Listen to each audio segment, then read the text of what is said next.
ወንጌል ጥዑም ዜና ዝመለ ብዚ በሓልዮት ናይ ኤርትራ ኦርቶዶክስ ተዋህዶ ቤተ ክርስቲያን ሃገረ ስብከት ሰሜን አሜሪካ ክፍለ ትምህርቲ እናተዳለወ ዝቐርብ ሰሙናዊ ናይ ስብከት ወንጌል አገልግሎት እዩ።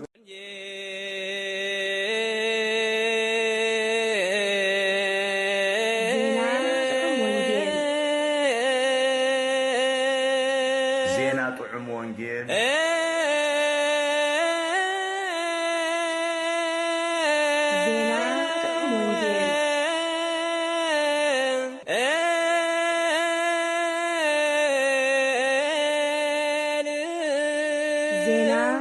ወንጌል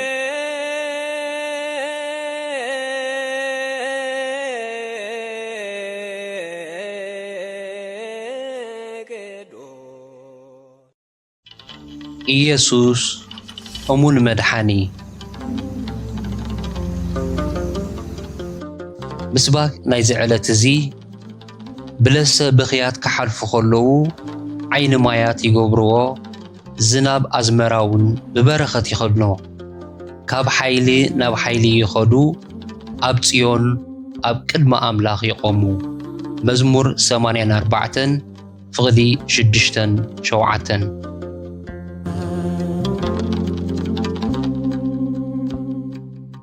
ንባባት ወንጌል ዕብራውያን ምዕራፍ 2 ካብ ፍቕዲ 1 ክሳብ 11 ቀዳማ ዮሐንስ ምዕራፍ 5 ካብ ፍቕዲ 1 ክሳብ 13 ግብረ ሐዋርያት ምዕራፍ 10 ካብ ፍቕዲ 30 ክሳብ 39 ወንጌል ዮሐንስ ምዕራፍ 2 ካብ ፍቕዲ 1 ክሳብ 11 ቅዳሴ ዘዲየስቆሮስ ወይ 318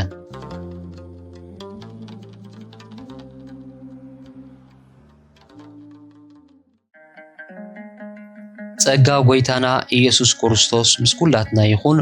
ኣብ ኩሉ ኩርናዓት ዓለም ዘለኹም ህዝቢ ኣምላኽ መልእኽቲ ናይ ሶምኒ እዚ ወንጌል ጥዑም ዜና ኢየሱስ እሙን መድሓኒ ዝብል ክኸውን እዩ። ኣምላኽ ከም ተስፍኡ ካብ ዘርኢ ዳዊት ንእስራኤል መድሓኒ ንሱ ኸዓ ኢየሱስ ኣተንሰአ። ሰማይ ከዓ ተኸፊቱ ረኣኹ፣ እነሆ ድማ ኣምበላይ ፈረስ መጸ። እቲ ተቐሚጥዎ ዘሎ ኸዓ እሙንን ሓቀኛን ይበሃል፣ ብጽድቂ ዝዳነይን ዝዋጋአን እዩ። ብደም ዝተዓለሰ ማለት ዝጠልቀየ ኽዳኒ ተወንዚፉ፣ ስሙ እውን ቃል ኣምላኽ እዩ። ግብረ ሐዋርያት ምዕራፍ 13 ፍቕዲ 23 ራእይ ምዕራፍ 19 ፍቕዲ 11-13 እነሆ እዚ ዕለት እዚ ካልኣይ ሰንበት ናይ ዘመነ ኣስተርእዮ እዩ። በመሰረት ስርዓት ቅድስት ቤተ ክርስቲያንና በአቆጻጽራ ግዕዝ ካብ ጥሪ 19 ክሳዕ ጥሪ 25 ኣብ ዘሎ ንኡስ ዘመን ዝዝመር መዝሙር ቅዱስ ያሬድ እሙነ ኮነ ልደቱ ዘርእስቱ እዩ።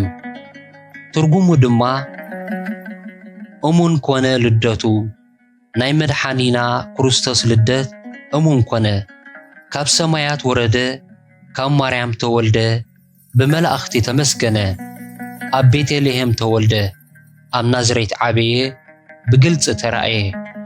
ንሱ ኣኽሊል ሰማዕታት እዩ፣ ንነገሥታት መድሓኒኦም፣ ንሕዛብ ጓሶኦም እዩ። መድሓኒና ክርስቶስ እሙን ኮነ ልደቱ፣ ብርሃን ኮነ ምጻቱ ዝብል እዩ።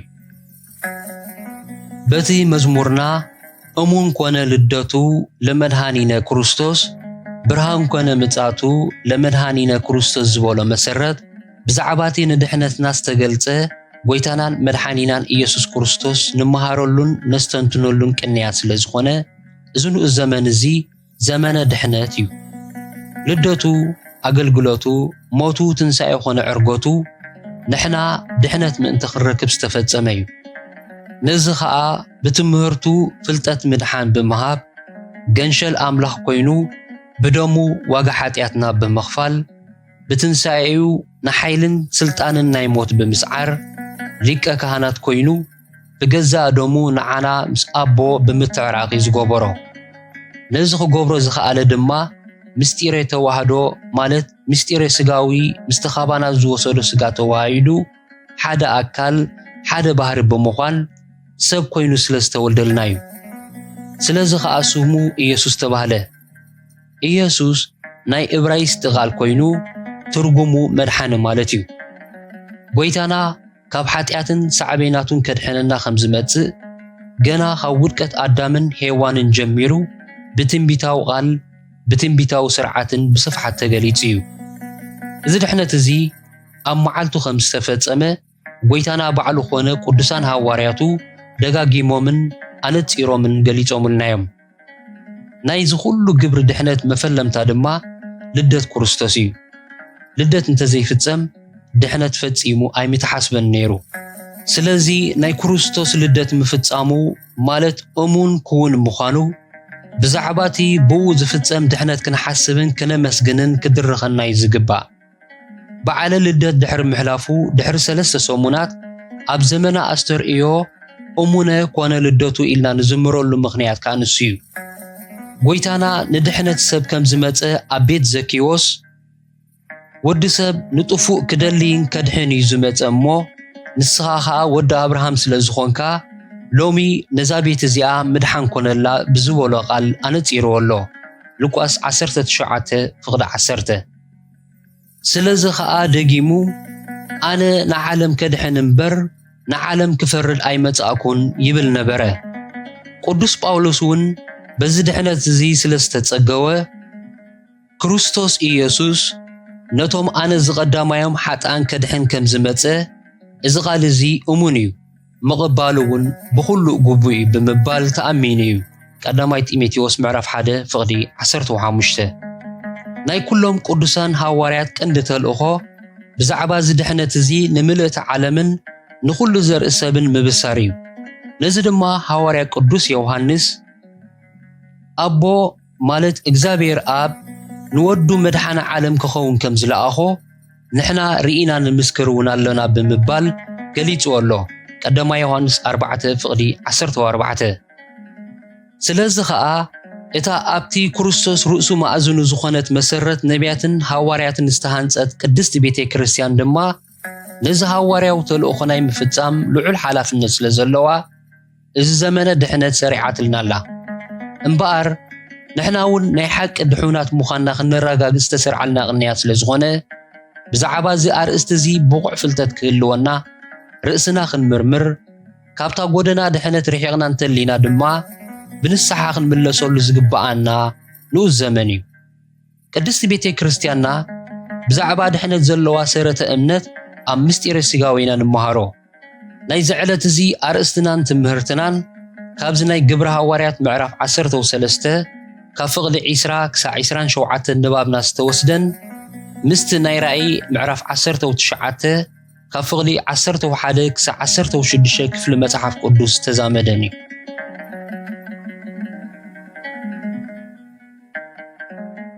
እዞም ክልተ ዓበይቲ ባህርያትን ቅጽላትን ናይ ኢየሱስ ብኸመዮም ዝዛመዱ ዝምድና ናይ ክልቲኦም መለኮታውያን ባህርያት ንዓናን ደቂ ሰባት ዘለዎ ረብሓኸ እንታይ እዩ እዚ ክልተ ባህርያት እዚ ጥራሕ ዘይኮነ ኩሉ ባህርያት ናይ እግዚአብሔር ንሓድሕዱ ዝተዛመደን ዝመላላእን እዩ ኣብ መለኮት ሚዛናውነት እምበር ናይ ባህሪ ምብልላት ዝበሃል ነገር የልቦን ምስቶም ንሓድሕዶም ዝጻረሩ ዝማሰሉ ባህርያት እኳ ተመላላእት እምበር ንሓድሕዶም ዝባላለጹ ይኮነን ንኣብነት ምሕረትን ሕያውነትን ናይ ኣምላኽ ምስ ፍርዱን ቁጥዑን ኣዝዮም ተዛመድትን ተመላላእትን እምበር ዝባላለጹ ኣይኮነን ቅዱሳን ጽሑፋት ከም ዘረጋግጹልና እግዚአብሔር ብሓያል ቁጥዑ ኣብ ዝፈርደሉን ዝገብረሉን ግዜ እኳ ምሕረቱ እናዘከረ ተደሪቱ ዝገብሮ ብምሕረት ኣብ ዝዋስአሉ እዋን እውን ነቲ ፍትሓውን ጻድቕን ባህሪኡ ከይጎሰየን ሸለል ከይበለን ከየባላለጽን ዝገብሮ ብኻልእ ኣዘራርባ ፍትሒ ክገብር ከሎ ኣብቲ ናይ ምሕረትን ሕያውነትን ባህሪኡ ምሕረት ክገብር ከሎ እውን ኣብቲ ፍትሓውን ጻድቕን ባህሪኡ ቆይሙ ማለት መሰረት ገይሩ ዝገብሮ ናይ ባህሪ ምብልላጽ ኣብ ሰብ ኣብዚ ውዱቕ ፍጥረት እምበር ኣብቲ ፍጹም ኣምላኽ ኮተ የልቦን። ምድሓን ዘይውረስ መለኮታዊ ባህሪ እዩ። ከድሕን ዝኽእል ድማ እግዚኣብሔር በይኑ ጥራሕ እዩ። ኣብቲ ናቱ ናይ ምድሓን ስራሕ ንመላእኽትን ንሰባትን ከሳተፍ ይኽእል እዩ። ንሳቶም ናይቲ ዘድሕን ኣምላኽ እሙናት ኣገልገልቱ ደኣ እምበር የድሕኑ እዮም ማለት ግን ኣይኮነን። ነቲ ናይ እግዚኣብሔር ዘይውረስ ምድሓን ባህሪ ንፍጡራቱ መሃብ ምሕረት ዘይብሉ ናይ ድፍረት መናፍቕነት እዩ። ምድሓን ናይቲ ኣብ ዝፋኑ ተቐሚጡ ዘሎ ኣምላኽናን ናይቲ ገንሸልን እዩ። ራእይ 7:10 ምድሓን ናይ እግዚኣብሔር እዩ፣ በረኸትካ ኣብ ህዝበኻ ይኹን። መዝሙር 3:8 ኣነ እግዚኣብሔር ብዘይካይ መድሓን የልቦን። ኣነ ዝገበርኩ ዘድሓንኩ ዘስማዓኩ ካልእ ኣምላኽ ኣብ ማእከልኩም ኣይነበረን።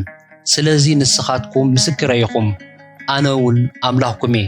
ትንቢት ኢሳይያስ 43:11 ብዘይካይ ካልእ ኣምላኽ የልቦን። ጻድቕን ዘድሕንን ኣምላኽ ብዘይካይ ኮተ የልቦን።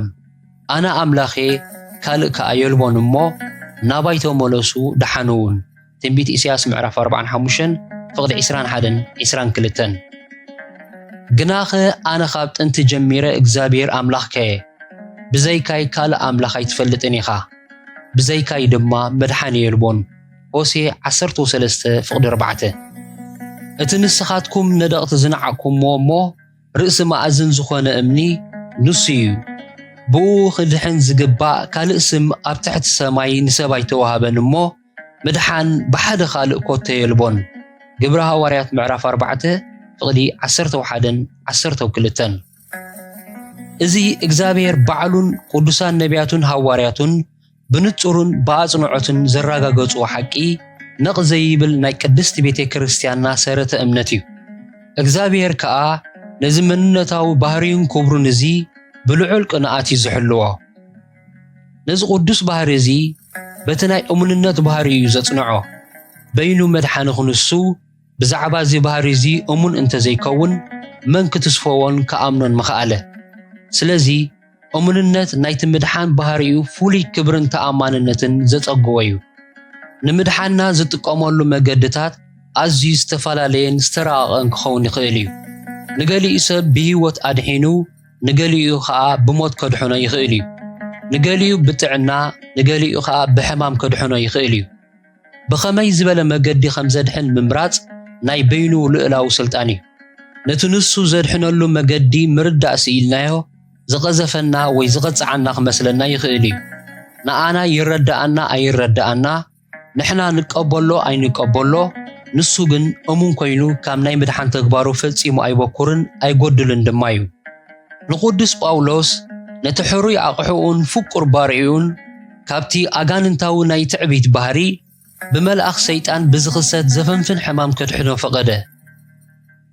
ነቢ ኢሳይያስ ጻድቃን ይሞቱ እሞ ዝሓስቦም የልቦን፣ እቶም ንእግዚኣብሔር ዝፈርሁ ከዓ ብሃንደበት ይሞቱ እሞ እግዚአብሔር ክፉእ ከይርኢ ኢሉ ከም ዝኣርነቦም ዘስተውዕለ የልቦን።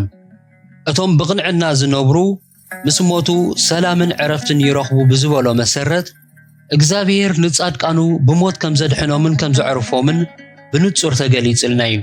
ትንቢት ኢሳይያስ ምዕራፍ 57:1-2 ካልኣይ ትርጉም። ንሕና ናይ ኣምላኽ ሰብ ክሓምም ክመውት ወይ ብመሪር መከራ ክዋረድን ክሳቀይን ክንርእዮ ከለና ግን ግብሪ ጥፍኣት ወይ ግብሪ ጥልመት እምበር ግብሪ ምድሓን ዝፍጽም ዘሎ ኮይኑ ኣይስምዓናን እዩ። እግዚአብሔር እሙን መድሓን ምዃኑ ክርዳኣና እንተኾይኑ ሓሳብ ኣምላኽ እናሓስብ ሰባት ክንከውን ይግባኣና። ነዚ ኣተሓሳስባ እዚ እንተዘየጥሪናዮ እግዚአብሔር ዓመፀኛን ጠላምን ከም ዝኾነ እናሓሰብና ናብ ከቢድ መንፈሳዊ ውድቀት ኢና ንበጽሕ። እግዚአብሔር እሙን መድሓን እንተዘይከውን ኣብ ገጽ ናይ ዓለም እዚኣ ክርስቲያን ኮይኑ ዝነብር ሰብ ኣይመሃለወን ነይሩ።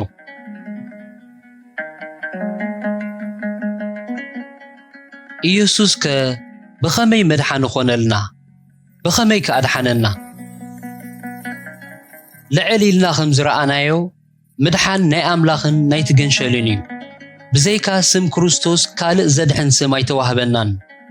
ሰብ ኮይኑ ምስ መፀን ምስ ሞተልናን ጥራሕ ዘይኮነ ካብ ጥንቲ ካብ ዘመን ብሉይ ኪዳን ኣትሒዙ መድሓኒ ንሱ በይኑ እዩ።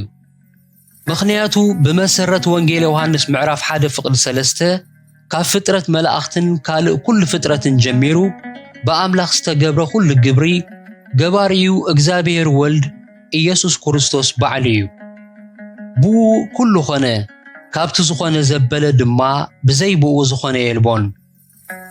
ኣብ ሰማያትን ኣብ ምድርን ዘሎ ዝረአን ዘይረአን ዝፋናት ኮነ ጎይትነት ሕልቅነታት ወይ ስልጣናት ኩሉ ብኡ ተፈጢሩሎ እሞ ኩሉ ብኡን ንኡን ዝተፈጥረ እዩ።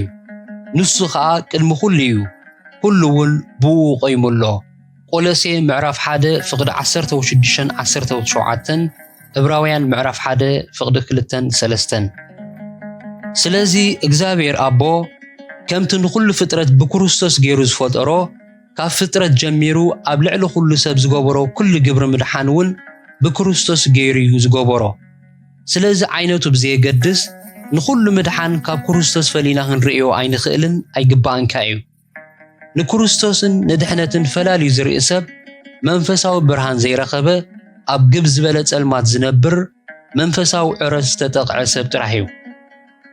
እቲ ሰብ ኮይኑ ተገሊጹ ምእንታና ብምሟት ካብ ሓጢአትን ሞትን ዝሃበና ዘለዓለማዊ ድሕነት ግን ካብ ኩሉ እቲ ናይ ድሕነት ግብርታቱ እቲ ዝዓበየን ዝበለጸን ንመላእኽቲ እኳ ዘስተንከረን ፍሉይ እዩ። ካብቲ ኣዳምን ሄዋንን ናብ ሓጢአት ዝወደቑሉ ግዜ ጀሚሩ ንሓያሎ ኣሽሓት ዓመታት ንጻድቃን ኮነ ንሓጣን ከድሕን ዝኽእል ካልእ መስዋዕቲ ስለ ዘይተረኽበ እቲ ናይ እግዚአብሔር ናይ ምድሓን ክእለቱን ስልጣኑን ዝተገፈፈን ዝጠፍአን ኣምሲልዎ ነበረ።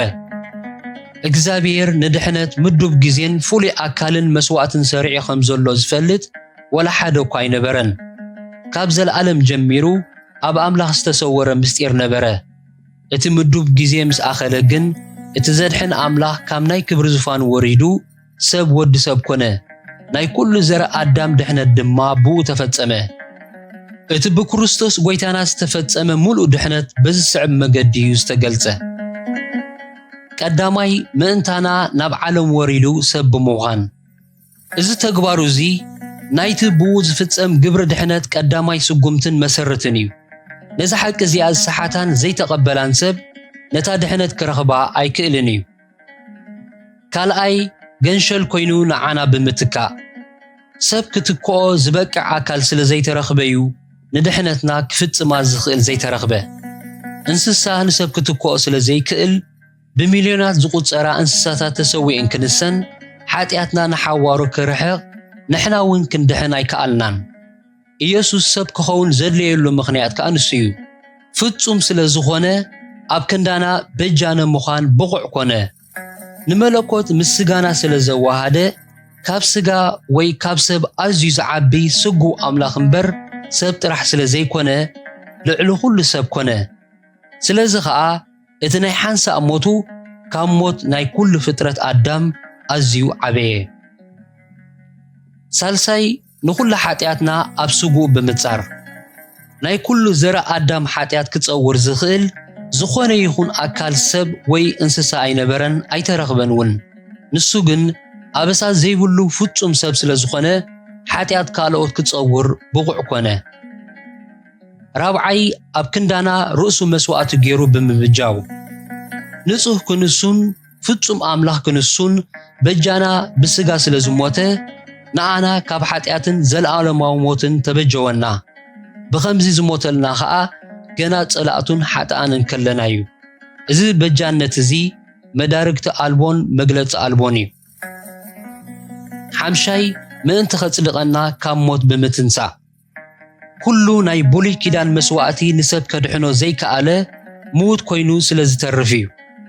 ብሞቱ ሓጢአትና ድሕሪ ምርሓቑ ብትንሳኤው ጽድቂ ኸልብሰና ዝኽእል ጥራሕ እዩ ፍጹም መድሓኒ ክኸውን ዝኽእል። ጎይታ ሓጢአትና ተሰኪሙ ብምሙማት ምስ ተበጀወና ብትንሳኤ ድማ ነቲ ናቱ ጽድቂ ስለ ዘልበሰና እዩ ንሱ በይኑ ጥራሕ መድሓኒ ዝኾነ።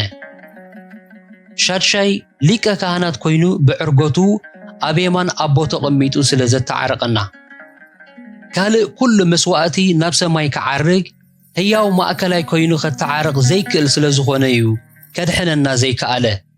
ድሕነት ዝርከብ ብደም ጥራሕ ዘይኮነ ብሊቀ ካህናት እውን እዩ። ኢየሱስ ፍጹም መድሓኒ ኮይኑ ከድሕነና ዝኸኣለ መስዋዕቲ ብምዃን ጥራሕ ዘይኮነ ዘተዓርቕ ሊቀ ካህናት ብምዃን እዩ።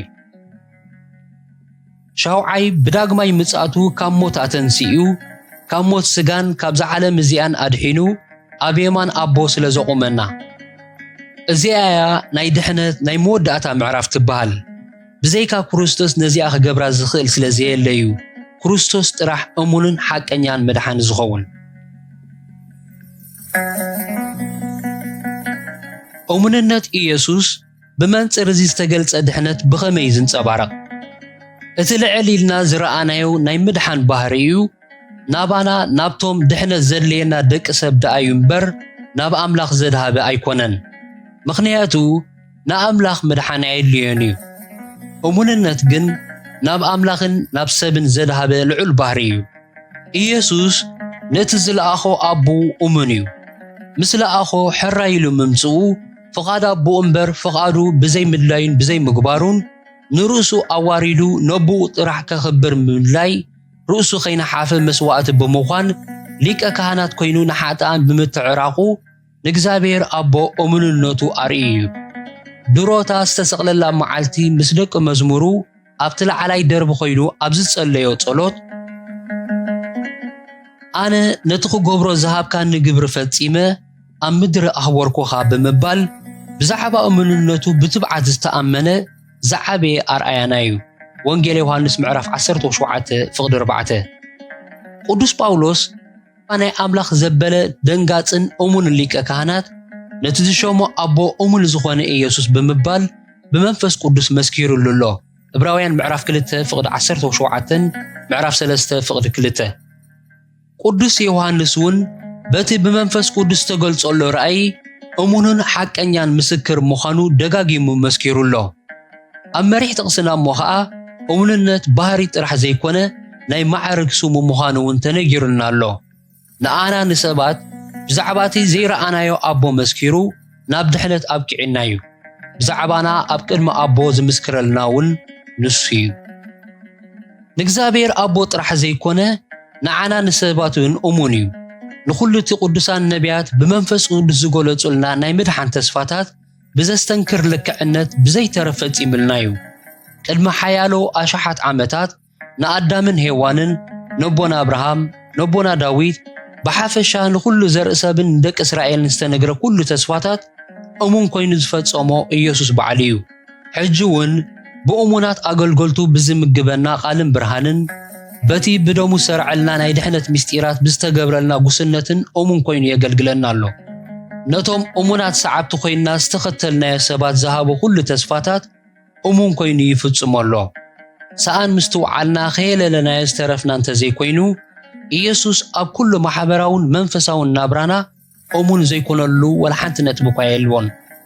ጽባሕ ንግሆ ብምጽኣቱ ካብዚ ዓንቃፊ ስጋ ተናጊፍና ኣብ ቅድሚ ዶ ምስ በልና ድማ እቲ ኣብ ምድሪ ኸለና ዘርአናዮ እሙንነት ካብ ፀሓይ ንላዕሊ ደሚቑ ክረኣየና እዩ። ንሕና ውዱቃትን ድኹማትን ስለ ዝኾንና ካብ እሙንነት ዝበኾርናሉ እዋናት ስፍርን ቁፅርን የብሉን። ንሱ ግን በዚ ድኻምና ዝኸይተዓንቀፈ ኩሉ ግዜ ብእሙንነቱ የናብረና ኣሎ። ክብሪ ነቲ ህያው እሙንነቱ ይኹን እምበኣር እዚ ዝመስል እሙን መድሓኒ ብምርካብና ነቲ ንሓደ ወዱ ዝወፍየልና ኣቦን ነቲ ህይወቱ በጃና ዝወፍየ ቅዱስ ገንሸልን ክብሪ ንሃቦም። ነቲ እሙንን መድሓንን ባህሪኡ ዝምጥን ህይወት ንንበር ነቲ ተወራሲ ናይ እሙንነት ባህሪ ብምውራስን ብምልባስን ንዕኡ ንምሰል ካብቲ ንዕኡ መሪር ዋጋ ዘኽፈሎ ሓጢኣት ርሒቕና በቲ ጻማ መስዋዕቲ ዝኾነ ጽድቂ ንመላለስ። ብግብራው ናብራና ኾነ ብልብሳዊ ተኣምኖና ኢየሱስ እሙን መድሓኒ ምዃኑ ንዓለም ንመስክረላ። ጸጋ ጎይታና ኢየሱስ ክርስቶስን ፍቕሪ ኣምላኽን ሕብረት መንፈስ ቅዱስን ምስ ኩላትና ይኹን። ኣሜን።